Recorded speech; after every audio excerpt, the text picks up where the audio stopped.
Before my son's rehearsal dinner, I drove to a boat dealership on the outskirts of Charleston to pay the final balance on the yacht I'd bought them as a wedding gift. The manager, a man who'd sold me 3 boats over 20 years, grabbed my sleeve the second I walked through the door, pulled me into the back parts room, and shut the door behind us. He told me to keep my voice down and just listen.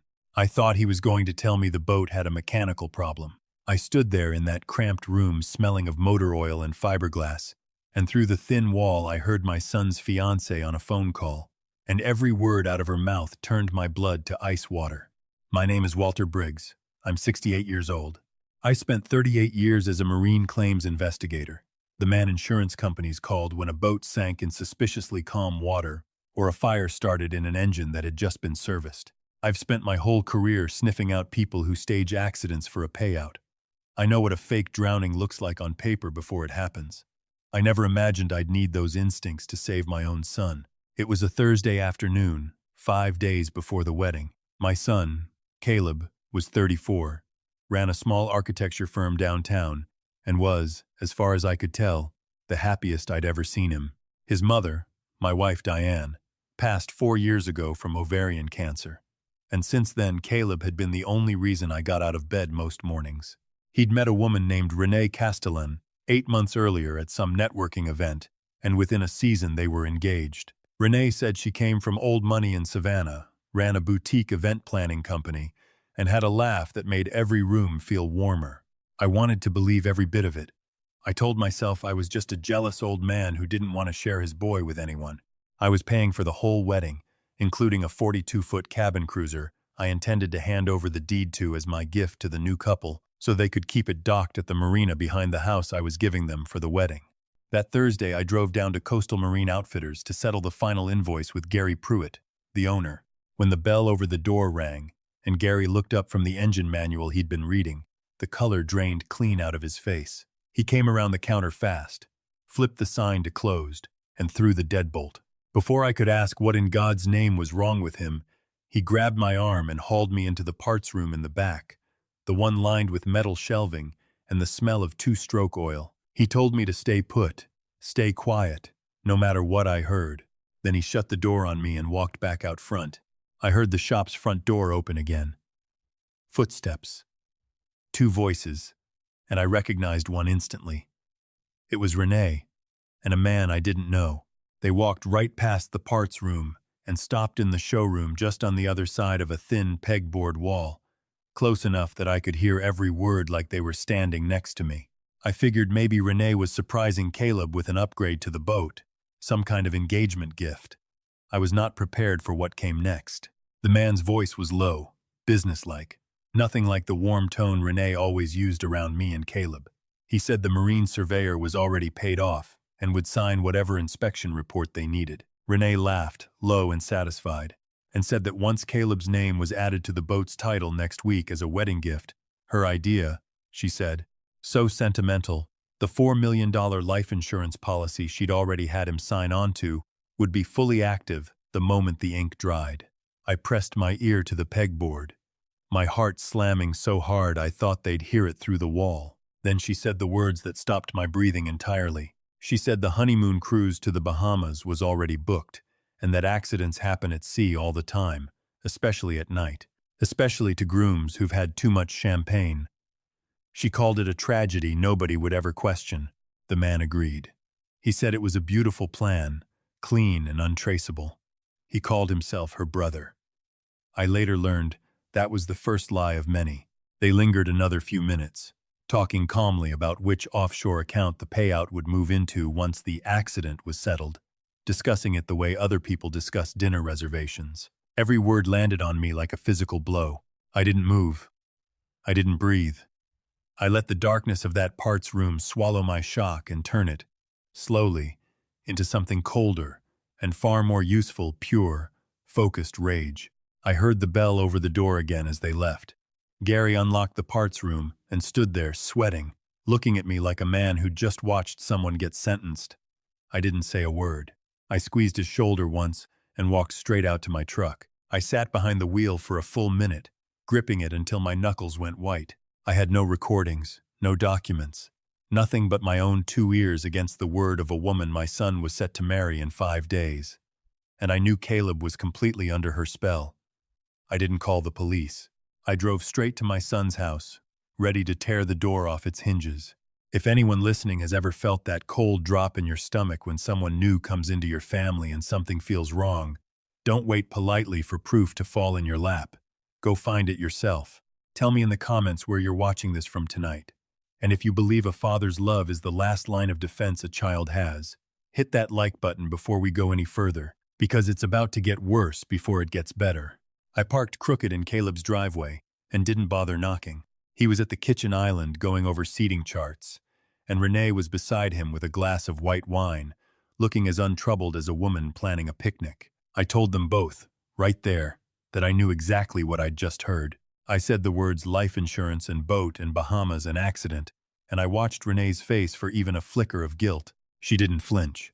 She set her wine down with a soft, controlled motion and looked at me with something that could only be described as pity. She said she understood I was still grieving my wife, still afraid of losing the only family he had left, and that fear made people hear things that weren't there.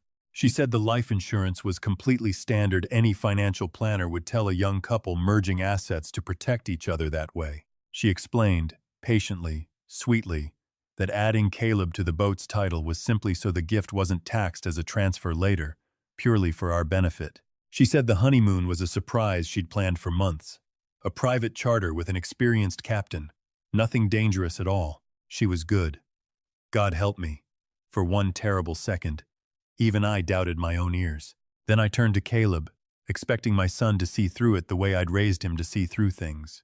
Instead, I watched something in his face close off completely. He told me I'd lost my mind. He said that ever since his mother died, I'd become paranoid, controlling, terrified of being alone, and that I was trying to destroy the one good thing he had because I couldn't stand to share him with anyone. Every word was aimed exactly where it would hurt most. He told me to leave and not come back until I was ready to apologize to Renee. I stood in that kitchen looking at the two of them, Renee's hand resting gently on my son's arm, and I understood, with total clarity, that fighting them head-on right then would only push Caleb deeper into her grip. So I turned around and I walked out. I sat alone in my truck in the dark for a long time. I had no proof. I had no allies left in my son's life. But I knew the truth, and I was about to become far more dangerous than any grieving old man they thought they were dealing with. I didn't sleep that night. I lay staring at the ceiling, forcing my wounded pride to bow to cold logic. In my line of work, you learn that if you attack a fraud head-on before you have the paperwork, you only warn the target and lose your evidence forever. You need access. You need patience. The next morning, I called my son and lied to him. I let my voice crack, apologized for my outburst, blamed it on grief and fear of being alone in my old age, and begged for his forgiveness.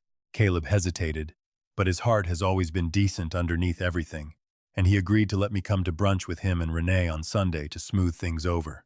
I put on a good suit and a better mask. I sat across from them at a waterfront cafe, folded my napkin, and did what I do best. I stopped talking and I started watching. Renee's supposed brother, the man from the shop, joined us halfway through, introduced to me as Dean. He wore a heavy gold watch on his left wrist and made sure I noticed it, said it was a family heirloom from their grandfather, an old naval officer. It was a beautiful piece from a distance, but 38 years of examining hardware for insurance fraud trains your eyes to catch small mechanical lies. When he reached for his coffee, the sunlight hit the watch face, and I watched the second hand. On a genuine vintage mechanical watch, that hand sweeps in one smooth motion. His ticked, one rigid jump per second. Quartz movement, mass-produced, dressed up in gold plating. A fake, same as the man wearing it. A few minutes later, I deliberately let my napkin slip off my lap. I bent down to retrieve it, and what I saw under that table turned my stomach. Dean's bare foot, slipped free of his loafer, was resting against Renee's ankle, sliding slowly upward along her calf in a way no brother has ever touched a sister. They were completely relaxed, completely confident that the tired old man across the table noticed nothing. I turned my attention to Caleb.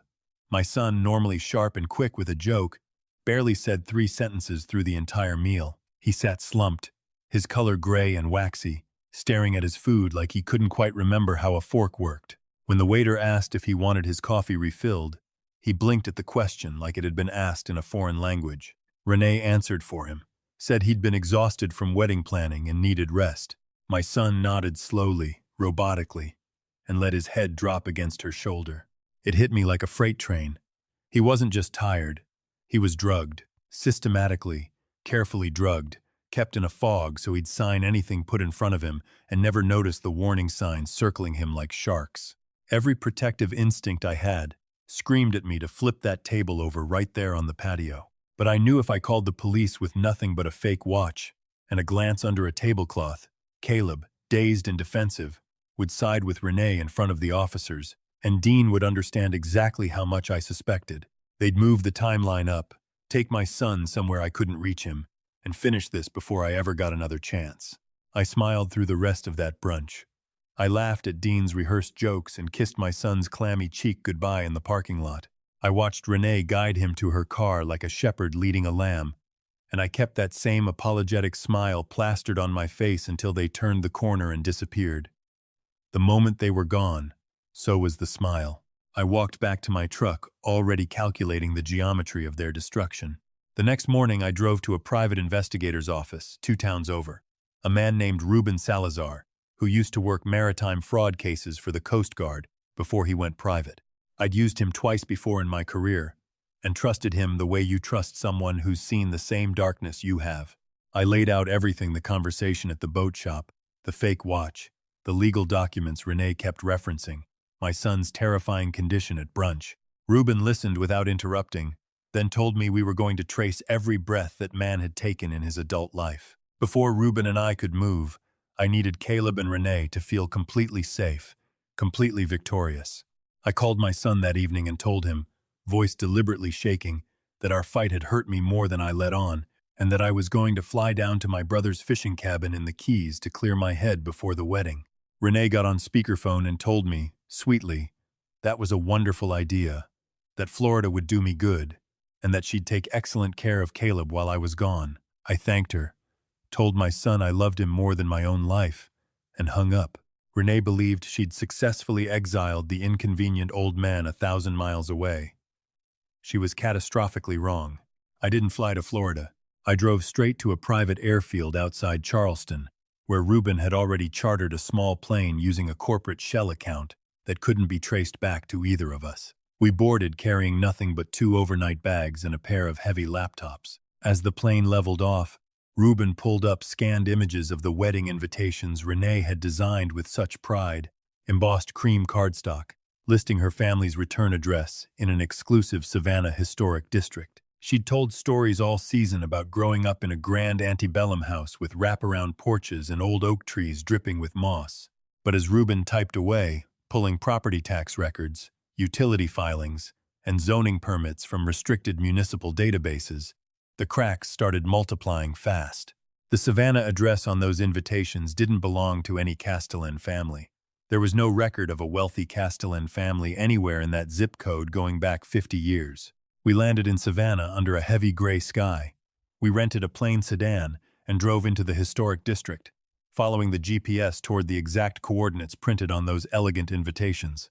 The grand houses with their iron gates gave way to a rundown side street with cracked sidewalks and chain-link fences. I stopped the car slowly at the address Renee had given the entire world as her family estate. There was no antebellum mansion, no wraparound porch. It was a boarded-up laundromat, windows covered in warped plywood, the parking lot cracked asphalt, littered with broken glass, and a rusted shopping cart. Ruben sat silently beside me, staring at the wreckage of a story that had never existed. Renee Castellan, or whoever she really was, had built her entire identity out of thin air. Ruben didn't waste a second staring at the ruined building. He opened his laptop again, and his fingers moved fast across the keyboard. He bypassed the usual public directories entirely and pulled municipal tax records and shell company filings instead. He traced the laundromat's address to a web of dummy corporations, layered deliberately to defeat any standard background check. But Ruben wasn't a standard investigator. He explained that every shell company still needs a registered agent and a bank routing number to pay minimum state filing fees. He ran that number through a specialized financial database to trace the source of the funds, and the screen filled with a dizzying cascade of wire transfers and offshore accounts.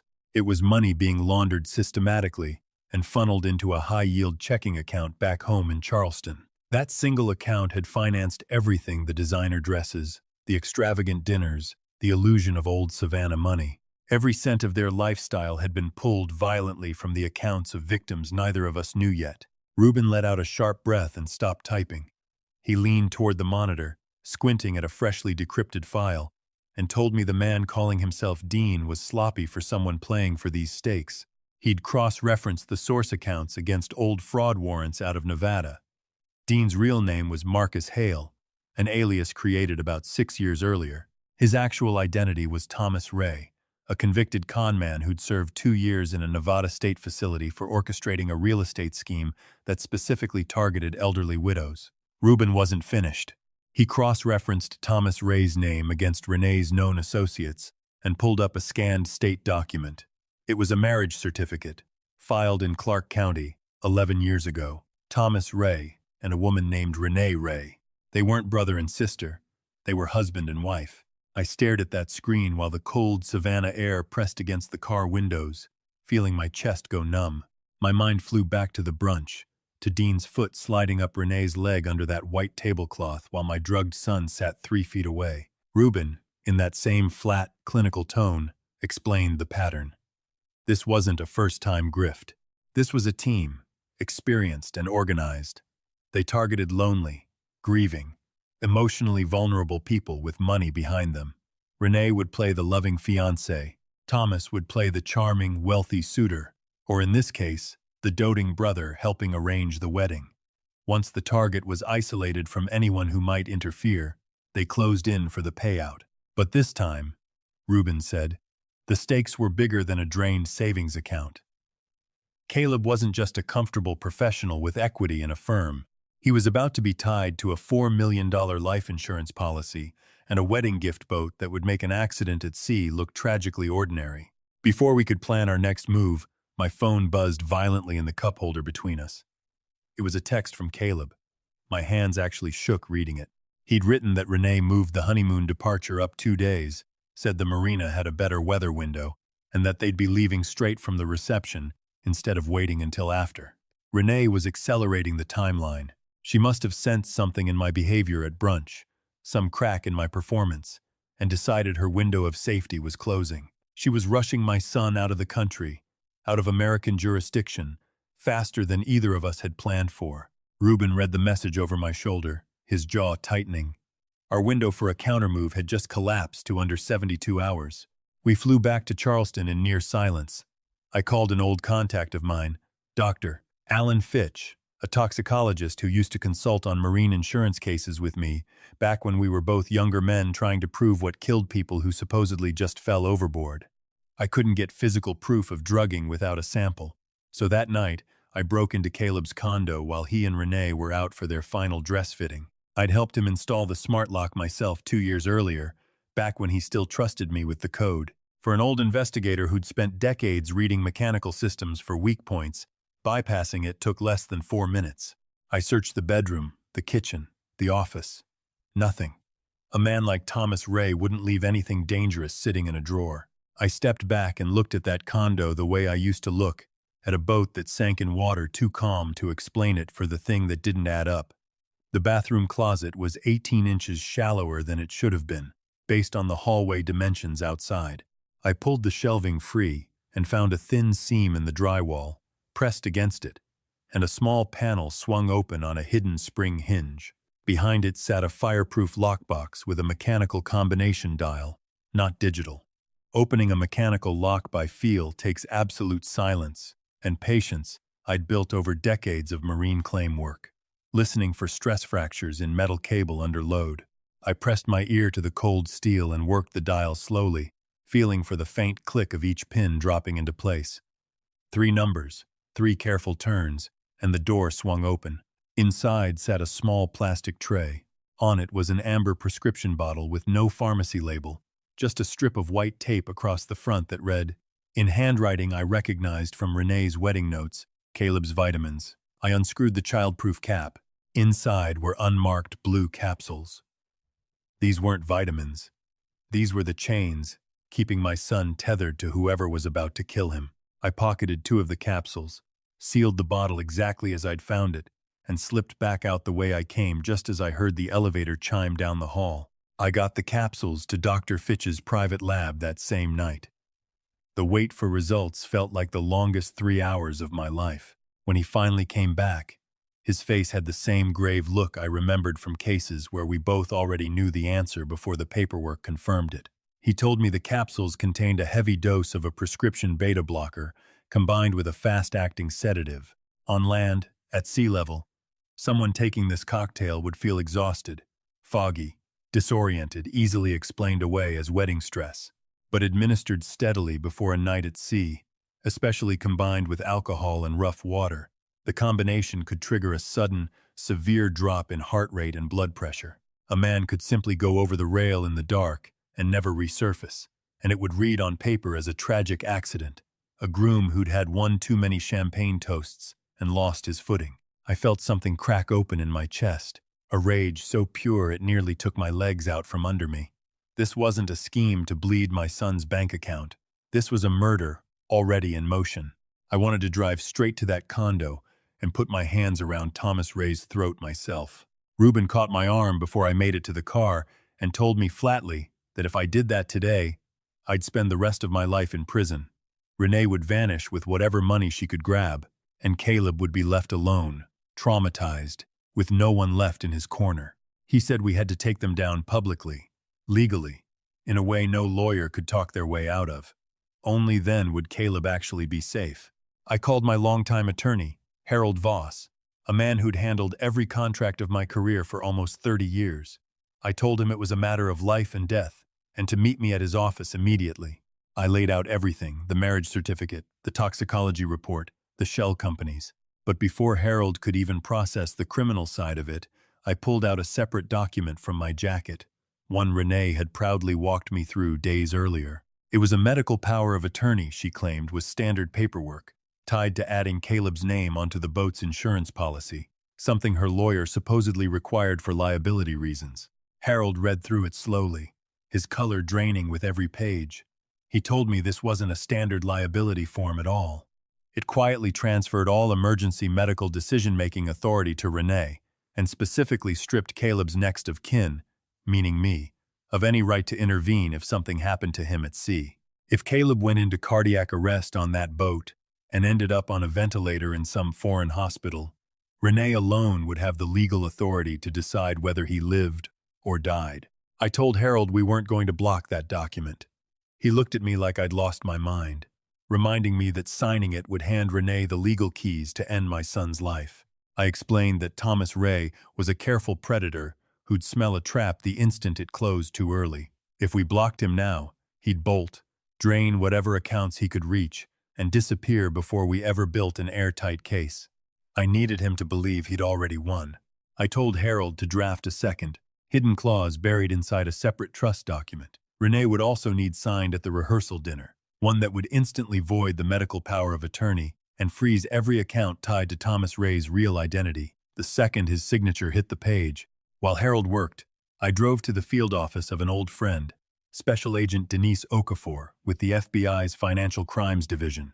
Years earlier, when Denise was a young agent whose career nearly got buried under a corrupt internal review, I'd used what pull I had in the insurance world to make sure the truth came out and her name was cleared. She owed me, and today I was calling it in. I laid the toxicology report, the marriage certificate, and the shell company trail across her desk. She read through it with her jaw set tight, then told me this was a textbook predatory operation running across multiple state lines, which meant it was hers to take. She explained the hard reality of federal prosecution. Circumstantial evidence, even mountains of it, wasn't enough to charge a man with attempted murder before the act occurred. But wire fraud carried serious mandatory penalties. If Thomas Ray knowingly signed fraudulent trust documents under a false identity at the rehearsal dinner, intending to defraud an insured financial institution, the Bureau could move in immediately. The rehearsal dinner would become the trigger. Agents would be embedded as catering staff, bartenders, and AV technicians. Hidden cameras would cover every angle of the private dining room, but the entire operation hinged on one fragile detail. Thomas had to physically pick up that pen and sign his false name, believing completely that he'd won. I drove home as the sun dropped low over the marsh grass outside Charleston, painting the sky in deep orange streaks. The rehearsal dinner was less than 4 hours away. I stood in my bathroom and splashed cold water on my face, staring at a man in the mirror who looked every one of his 68 years. I had to sit across a table from the woman who was killing my son and the man helping her do it, raise a champagne glass, and give a warm toast without my hands shaking. I straightened my tie, buried the terrified father as deep as I could, and walked out the door. The dinner was held in the private event room of a restored waterfront inn, paid for entirely out of my own accounts. 110 guests filled the room, colleagues from Caleb's firm, old family friends, a few of my late wife's relatives who'd flown in from out of state, all of them completely unaware they were sitting inside a stage set for a sting operation. I stopped at the arched doorway, letting my shoulders sag, letting exhaustion settle over my face like a mask. I moved through the crowd, offering weak, polite smiles. Thomas found me near the bar before I reached the head table. He wore a perfectly tailored charcoal suit and shook my hand with that same dominant, oversized grip, clapping my shoulder like we were old friends. He leaned in close and murmured that he was glad I'd come around to being reasonable. I forced myself to look down in a show of complete submission and told him quietly that all I wanted was for my son to be happy. When he let go, Renee approached in a deep emerald dress that pulled every eye in the room, holding 2 flutes of champagne. She told me how thrilled she was that our families were joining tonight. I accepted the glass, careful not to let a single drop pass my lips, and set it discreetly on a passing waiter's tray. I looked toward the head table and felt my heart break clean in half. Caleb sat slumped in his chair, pale and hollow-eyed, a ghost of the sharp, confident man who used to argue building codes with me over Sunday dinner. He barely lifted his head as I sat down beside him. I squeezed his cold, clammy hand and silently promised him the nightmare was almost over. Dinner rolled on through several courses that tasted like nothing to me. Around the room, guests laughed and toasted, completely oblivious to the quiet catastrophe unfolding at the front table. Thomas held court with fabricated stories about his family's yacht club in Savannah, playing the devoted future brother-in-law to a room full of people who had no idea his real name was on a Nevada arrest warrant. As the catering staff, all federal agents, cleared the dessert plates, the noise in the room began to settle. Thomas stood, raised his glass, and tapped it gently with a spoon. He announced, in that warm public voice of his, that before the dancing began, Caleb's father had something special to hand over to the happy couple, the formal signing of the family trust. He pulled a leather folder from inside his jacket and slid the deadly power of attorney and a heavy gold pen across the table toward me. The entire room fell silent, watching. I picked up the pen slowly, letting the weight of it settle in my hand. I lifted my eyes from the folder and looked directly at Thomas. He was leaning forward slightly, a hungry, greedy anticipation written plainly across his face. Renee sat beside him, gripping her champagne stem, waiting for the final stroke of ink that would seal their victory. I let the silence stretch a moment longer than was comfortable. Then I slowly pushed my chair back, the legs scraping against the hardwood floor, and I stood up. I reached across the table and pulled the centerpiece microphone toward me, the one set up for toasts. I knew Agent Okafor and her team were listening through hidden earpieces, waiting for exactly this signal. I tapped it twice. The sharp sound echoed through the room like a hammer against a hull. I told the room that 38 years ago, I started investigating boats that sank in water too calm to explain it. I said the first rule you learn is simple. You can build the most beautiful hull in the world, but if there's a hole below the waterline, that boat is going down no matter how good it looks from the dock. I kept my eyes locked on Thomas the entire time. I said a family works the same way. It needs honesty all the way through, or it sinks the second the weather turns. Something shifted behind Thomas's confident smile, a tightness pulling at his jaw. He glanced once toward the exit doors. I didn't look away. I told the room that the document sitting in front of me wasn't a family trust at all. I said it had been built, piece by piece, by a man who'd perfected this exact con long before he ever set foot in Charleston. A confused murmur rippled through the crowd. Renee shot up out of her chair, insisting loudly that the stress of the wedding had clearly caused me some kind of breakdown, reaching across the table to snatch the folder out of my hands. I slammed my open palm down flat on the document hard enough to rattle the glassware and stop her cold. I told her to sit down before she made this worse for herself. She froze, eyes wide, finally understanding the threat underneath my voice. I turned back to Thomas. His face had gone white as bone. I reached into my jacket, pulled out my phone, and pressed a single button. Every light in that private dining room cut out at once. For one full second, the only sound in the darkened room was 100 people gasping in unison. Somewhere beside me, I heard Thomas mutter something about a breaker tripping, still convinced this was nothing more than a technical hiccup at an overpriced venue. He had no idea I'd just detonated the charge I'd been planting under him for a week. A low mechanical hum kicked in from a projector mounted at the back of the room. A wall-sized screen behind the head table lit up, and the first image to appear was a scanned marriage certificate from Clark County, Nevada, blown up large enough to read from the back row. Thomas Ray and Renee Ray. A sharp, collective gasp rolled across the room. I turned to look at Renee. The projector's harsh light washed the color completely out of her face. Thomas shot up out of his chair so fast it toppled backward onto the floor. He shouted for someone to cut the power, insisting it was a forgery, a sick prank. His smooth, practiced voice had cracked into something high and panicked. I pressed the button again. The image changed to the Nevada arrest record next to Thomas Ray's real mugshot, side by side with the polished photo Renee had proudly shared of her brother at every wedding event for the past 8 months. The room dissolved into chaos, chairs scraping, people standing, a few guests already dialing their phones. But the loudest reaction didn't come from the crowd. It came from the chair beside me. The shock and noise finally cut through the chemical fog clouding my son's mind. Caleb's head snapped up. His breathing turned quick and shallow. He gripped the edge of the table and forced himself upright, his eyes tracking slowly across the massive screen, reading the words as they registered. He turned from the projection and looked directly at the man he was 2 days from marrying into a family with. Thomas realized, in that instant, exactly what he'd walked into. I pressed the button a third time. The final image filled the screen, Dr. Fitch's certified toxicology report laid out beside a clear photo of the amber pill bottle labeled Caleb's Vitamins. The room turned to absolute pandemonium. Guests shoved back from their tables. Someone screamed for hotel security. A woman near the bar started crying into her husband's shoulder. Renee bolted first, shoving past overturned chairs toward the service entrance to the kitchen, her heels catching on the carpet runner. She didn't make it 3 steps before a massive shape stepped directly into her path. It was Reuben. He didn't say a word, didn't ask her to stop. He simply caught her by the shoulder of her dress and pinned her against the wall with enough force to knock the breath out of her lungs. I never looked away from Thomas. Watching his entire fabricated world collapse in real time seemed to physically transform him.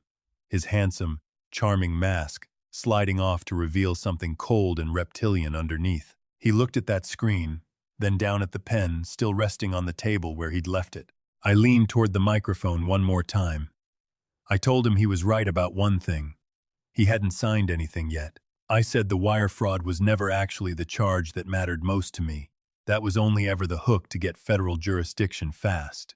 I told him I'd broken into his condo 3 nights earlier, found the hidden safe behind the false panel in the bathroom wall, and pulled his little pill bottle out myself. I told him Dr. Fitch had confirmed exactly what was in those capsules, and that I'd already handed the originals to the FBI along with the burner phone he used to order them. Then I looked him dead in his panicked eyes and told him the 2 capsules I'd taken that night weren't the only ones I'd touched. I said I'd replaced every remaining pill in that bottle with harmless sugar placebos before I left. A collective gasp tore through the crowd. The horrifying scale of what he'd been planning was finally, undeniably, out in the open. Before Thomas could stammer out another lie, the double doors at the back of the room burst open. A dozen federal agents in tactical vests moved through the crowd with total authority. Agent Okafor walked straight down the center aisle and pointed directly at Thomas, ordering her team to take him down. 2 agents grabbed him by his jacket, slammed him face first onto the head table, and cuffed him as he screamed. Threats no one in that room was afraid of anymore. Across the room, Reuben walked Renee back in, wrists cuffed, her emerald dress torn at the shoulder, demanding a lawyer at the top of her lungs. Both of them were marched out under flashing red and blue lights that lit up the inn's front windows. I turned away from the wreckage of their arrest and looked down at my son. Caleb was shaking, gripping the edge of the tablecloth, the full horror of how close he'd come finally crashing over him all at once. He broke down completely, collapsing forward into my arms. I held him, and for the first time in 5 days, I let myself breathe. The trial moved fast once federal prosecutors laid out the toxicology reports, the financial trail, and the connection to a similar case in Louisiana 2 years earlier, where a wealthy young widow had drowned off a chartered boat under strikingly similar circumstances, with a grieving husband who'd since vanished. Both Thomas and Renee took plea deals rather than risk the maximum sentence, and today they're serving decades in separate federal facilities with no chance of parole for a very long time. Caleb spent months healing, slowly and carefully, the chemical fog lifting from his mind and the color coming back into his face. His firm is thriving again, busier than it's ever been. Every Sunday morning now, we sit together on my back porch with coffee, and he tells me things a father waits his whole life to hear his son say out loud: that he's grateful, that he sees clearly now, that he knows exactly what almost happened to him. As for Gary at the boat shop, that man will never pay for a meal or a drink in this town again as long as I'm alive to stop it. If this story showed you that a father's love can be sharper than any blade a predator brings into your family, hit that like button right now. Subscribe so you don't miss the next story of survival and justice served in full. Tell me in the comments what city you're watching from tonight. Stay close to the people you love and stay safe out there.